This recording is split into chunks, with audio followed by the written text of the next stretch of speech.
Christian Audio, a division of Recorded Books, presents How to Be Busy, Unhurried Living Even When Your Calendar is Chaotic by Rachelle Crawford. Narrated by Rachelle Crawford. To Paul, in all our seasons. Chapter 1. Over It.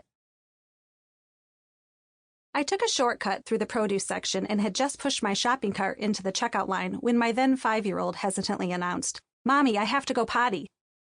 Looking the other way so she wouldn't see my face, I rolled my eyes, inhaled, and then let out my most exasperated sigh. "Of course you do," I mumbled to myself.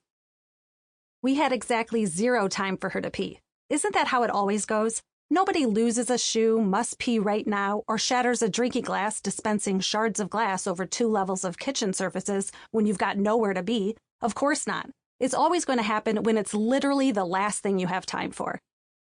That's where I was on this particular day as well, already cutting it close. We had barely enough time to grab the items we needed from the grocery store, make it across town to school, slide into the back of the school pickup line to grab my older 2, and then hightail it across town to wherever it was we were headed that day. Where exactly? I can't even recall. "You're just going to have to hold it," I said. Then I just stood there, slowly shaking my head. Yet it wasn't my sweet girl I was shaking my head at. It wasn't even the slow-moving shopper in front of me, nor the nonchalant checkout clerk, both of whom were moving way too slow for my tight schedule. No, I was shaking my head at the words I had just spoken. I knew they were wrong before I even finished my sentence, but I was unable to pull them back in time. This is what you'd call an aha moment.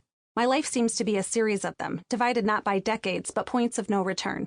It would be far less painful to naturally mature at a slow and steady pace, based on information we gain, books we read, or advice we receive. But change rarely occurs under comfortable circumstances. Something usually has to jar us awake. As Newton put it, objects in motion tend to stay in motion unless acted upon by an outside force. Finding myself without enough time for my sweet young child to simply relieve herself was one of the many outside forces, however self-induced it was, that changed the way I think. With that shake of the head, I backed my cart out of the checkout line, had her hop on the side of the grocery cart, and ran her to the bathroom. I vowed then and there never to let myself become this busy again. Have I, though? Of course I have. The trouble with being overly busy. I wish I could tell you that story was a one-off, that it was a significant aha moment because it was such unusual and atypical behavior for me. But the reality is that I am accustomed to busyness, so much so that I never used to see it as something to change. It was a fixed truth in the doctrine of my very full life. I had gotten so used to the pace that I didn't even think about it. Being busy just came with the territory of being a living, breathing human. As I write this, we are in the process of selling our home. After 18 years in this sweet space, we are moving on. Prior to inspections, we as sellers were supposed to disclose any issues with the home to the potential buyers. But we couldn't think of a single thing to disclose. It's been a great home with no major issues. We did have a wicked bee's nest a few summers back, but that's long been resolved. Yet as we pack up our belongings room by room, we're noticing there are in fact plenty of things we probably need to disclose. For example, the ice maker in our freezer stopped working years ago. We just started making ice cubes in trays. My son dented his bedroom door playing mini hoop one afternoon. We placed a basketball wall decal over the heel-sized dent and called it good. And our coat closet doors won't shut after they're opened all the way. Instead of figuring out the issue and solving it, which would probably be super simple, we've just always reached up to the hinge and pushed down on the sliding doohickeys.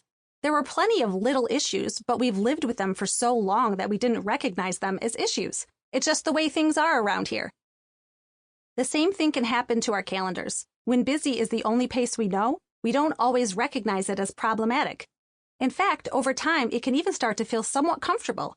I used to think I preferred a busier life. So much so that I was constantly adding things to my calendar, planning outings with friends, and running unnecessary errands whenever I found empty space on my calendar. Downtime felt awkward and unproductive. And that was before having babies. Once I had kids, filling my calendar became effortless.